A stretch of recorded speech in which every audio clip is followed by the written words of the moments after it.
ونستعينه ونستغفره ونؤمن به ونتوكل عليه ونعوذ بالله من شرور أنفسنا ومن سيئات أعمالنا من يهده الله فلا مضل له ومن يضلل فلا هادي له وأشهد أن لا إله إلا الله وحده لا شريك له وأشهد أن محمدا عبده ورسوله أما بعد فأعوذ بالله من الشيطان الرجيم إنا نحن نزلنا الذكر وإنا له لحافظون وقال النبي صلى الله عليه وسلم خيركم من تعلم القرآن وعلمه أو كما قال عليه الصلاة والسلام. مسلمانوں اٹھو قرآن کی عظمت کو چمکاؤ، مسلمانوں اٹھو قرآن کی عظمت کو چمکاؤ، جہاں بے اما کو عافیت کے راز سمجھاؤ. زمانہ آج بھی قرآن ہی سے فیض پائے گا، زمانہ آج بھی قرآن ہی سے فیض پائے گا، مٹے گی ظلمت شب اور سورج جگمگائے گا. میرے محترم بزرگوں اور دوستو، یہ مہینہ جیسا کہ ہم اور آپ کو معلوم ہے رمضان المبارک کا مہینہ چل رہا ہے. اس مہینے کو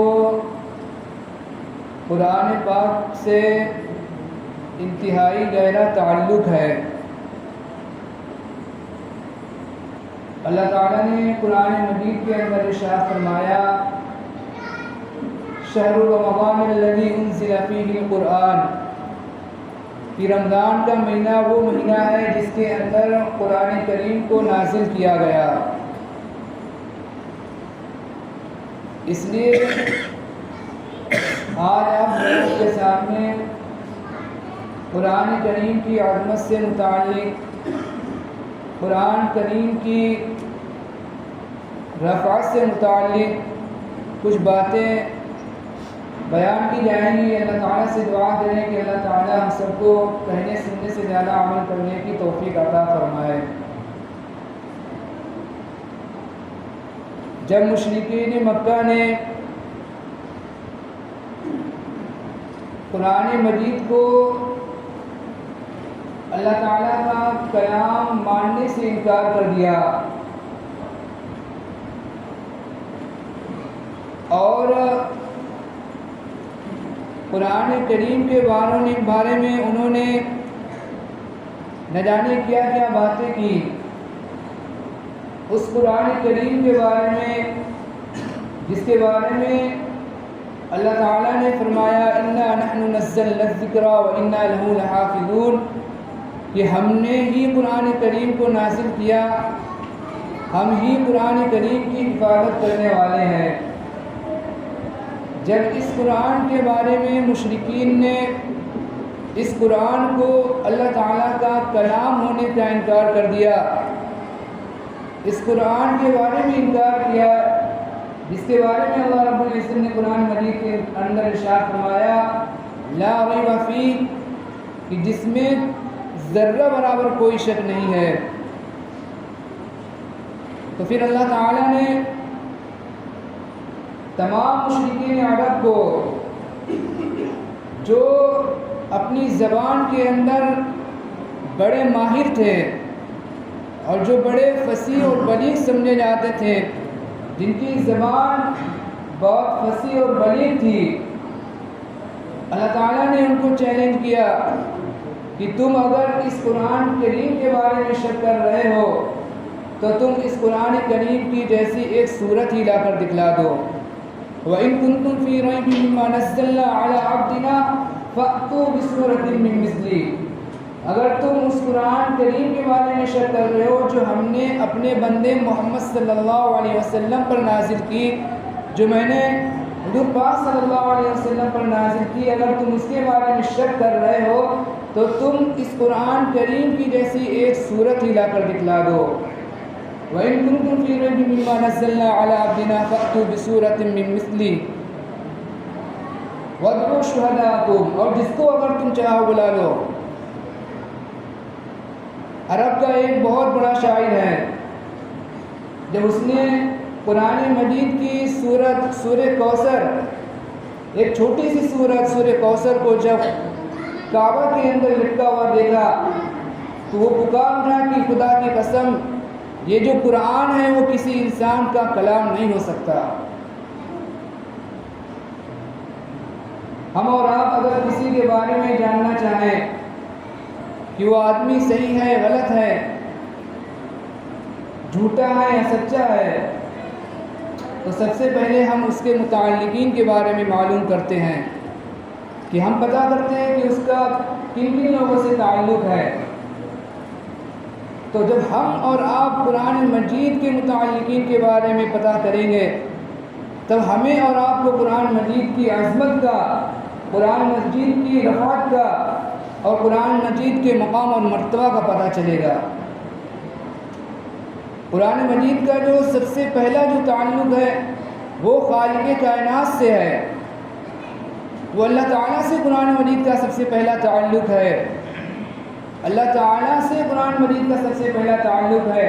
اللہ تعالیٰ جو خالق کائنات ہیں، اللہ تعالیٰ جنہوں نے تمام چیزوں کو پیدا کیا، اللہ تعالیٰ جنہوں نے آسمان اور زمین کو پیدا کیا، دنیا کی ہر ایک چیز کو پیدا کیا، اللہ تعالیٰ سے سب سے پہلا قرآن مجید کا تعلق ہے۔ کلام الملوک، ملوک الکلام، کہ بادشاہوں کا جو کلام ہوتا ہے وہ کلام کا بادشاہ ہوتا ہے۔ جس طرح بادشاہ جو ہوتے ہیں اسی طرح اس کا جو کلام بھی دوسرے کے کلاموں کا بادشاہ ہوتا ہے۔ اور قرآن مجید کا جو تعلق ہے اللہ تعالیٰ سے ہے، اس سے ہمیں اور آپ کو قرآن مجید کی عظمت کا، اس کی رفعت کا پتہ چلتا ہے۔ پھر قرآن مجید کا ایک دوسرا جو تعلق ہے وہ ہے لوح محفوظ سے۔ لوح محفوظ وہ تختی ہے جو عرش کے اوپر ہے، عرش کے اوپر جو تختی ہے، جس کی عظمت میں ہمیں اور آپ کو کیا شک ہو سکتا ہے، جس کی رفعت کے اندر ہمیں اور آپ کو کیا شک ہو سکتا ہے، جس کے مقام اور مرتبے کے اندر ہمیں اور آپ کو کیا شک ہو سکتا ہے، اس لوح محفوظ سے قرآن مجید کا تعلق ہے۔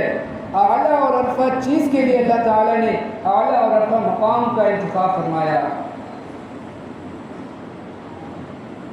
اور قرآن مجید کا ایک جو تیسرا تعلق ہے وہ ہے لیلۃ القدر سے۔ لیلۃ القدر سے قرآن مجید کا تعلق ہے۔ اللہ تعالیٰ نے قرآن مجید کو آسمان دنیا پر لیلۃ القدر کے اندر نازل کیا۔ یہاں پر نہ جبرائیل واسطہ ہے، نہ میکائیل واسطہ ہے، نہ اسرافیل واسطہ ہے، نہ اسرائیل واسطہ ہے۔ اللہ تعالیٰ نے اس قرآن مجید کو لیلۃ القدر کے اندر نازل کیا آسمان دنیا پر۔ وہ رات جس کے بارے میں اللہ تعالیٰ نے قرآن مجید کے اندر فرمایا لیلۃ القدر خیر من الف شہر، کہ لیلۃ القدر جو 1000 مہینوں سے زیادہ بہتر ہے۔ تو قرآن مجید کا جو تیسرا تعلق ہے وہ کس سے ہے؟ وہ لیلۃ القدر سے۔ اور قرآن مجید کا جو چوتھا تعلق ہے وہ ہے حضرت جبریل علیہ السلام سے۔ حضرت جبریل علیہ السلام جو تمام فرشتوں کے سردار ہیں، جو سید الملائکہ ہیں، جو نبیوں کے پاس اللہ تعالیٰ کا کلام لے کر آنے والے ہیں، جو انبیاء اور رسول کے پاس اللہ تعالیٰ کی وحی لے کر آنے والے ہیں، ایسے مقام والے، عظمت والے فرشتے جو سید الملائکہ ہیں، ان سے جو قرآن مجید کا تعلق ہے، اس سے ہمیں اور آپ کو قرآن مجید کی عظمت کا، رفعت کا، اس کے مقام اور مرتبہ کا پتہ چلتا ہے۔ اسی طرح قرآن مجید کا ایک جو تعلق ہے وہ ہے مکہ اور مدینہ۔ مکہ اور مدینہ وہ جگہ ہے، وہ شہر ہیں جن کو اللہ رب العزت نے تمام دنیا کے اوپر فضیلت عطا کی ہے۔ تمام شہروں کے اوپر، دنیا کی تمام جگہوں کے اوپر اللہ تعالیٰ نے مکہ اور مدینہ کو فضیلت عطا کی ہے۔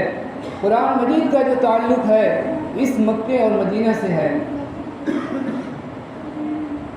اسی طرح قرآن مجید کا ایک جو تعلق ہے وہ حضور پاک صلی اللہ علیہ وسلم کا قلب مبارک ہے۔ حضور پاک صلی اللہ علیہ وسلم کا دل ہے، قلب مبارک ہے۔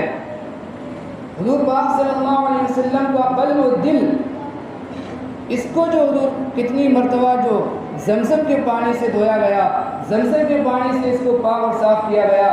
قرآن مجید کا ایک تعلق وہ حضور پاک صلی اللہ علیہ وسلم کا قلب مبارک ہے۔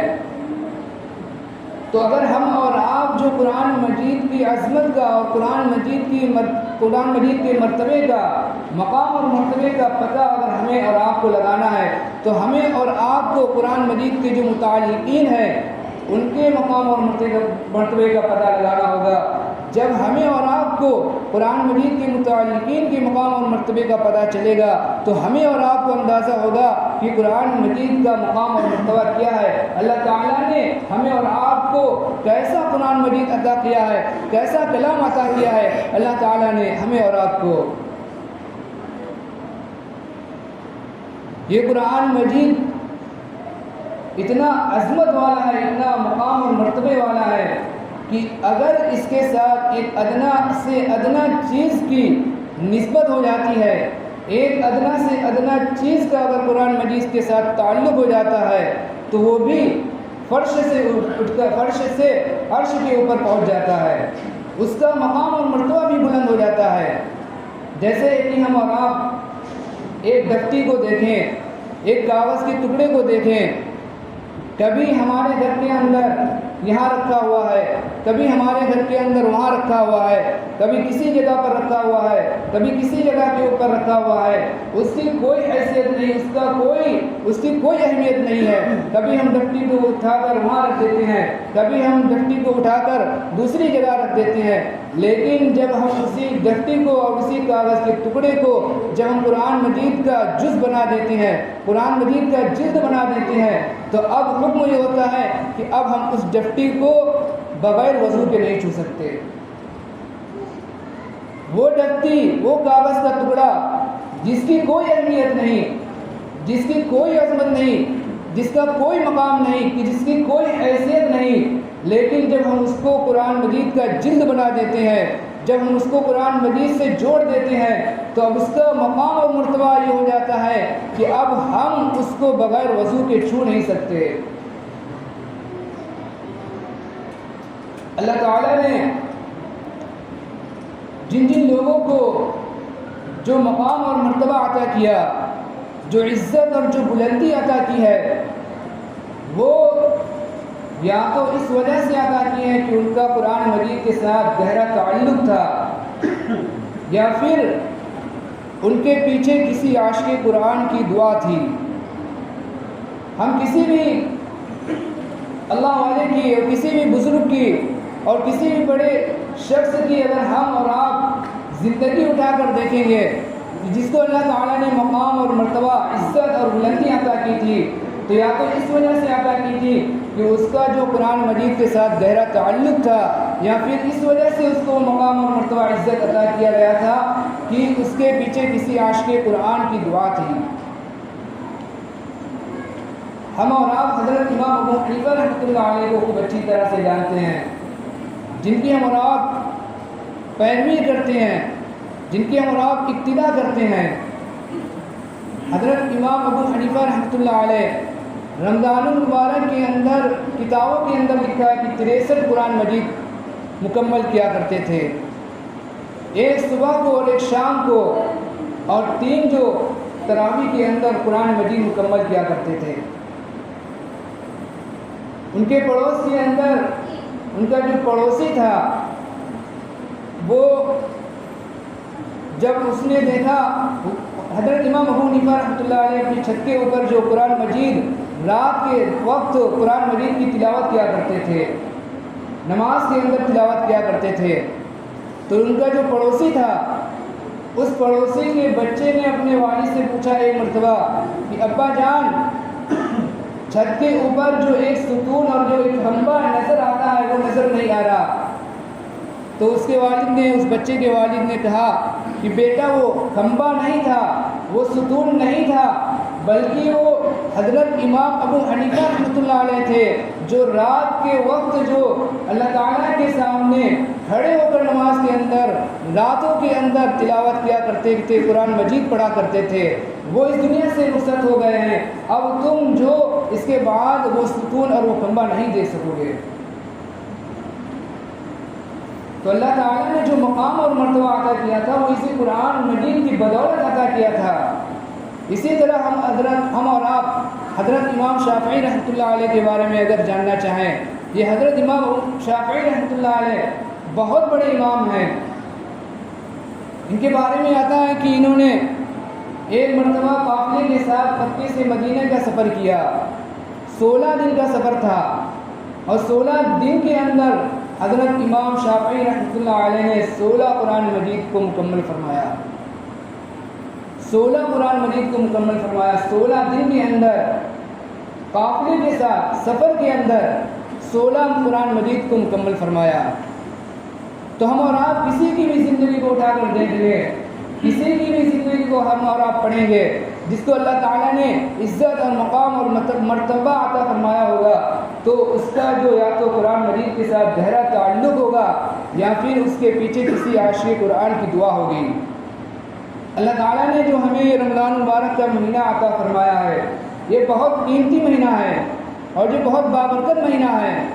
اس مہینے کو قرآن مجید کے ساتھ خاص تعلق ہے، اس مہینے اور قرآن مجید کا ایک دوسرے سے بہت گہرا تعلق ہے، اس لیے کہ جو قرآن مجید کو نازل کیا گیا ہے وہ اللہ تعالیٰ نے اسی مہینے کے اندر نازل کیا۔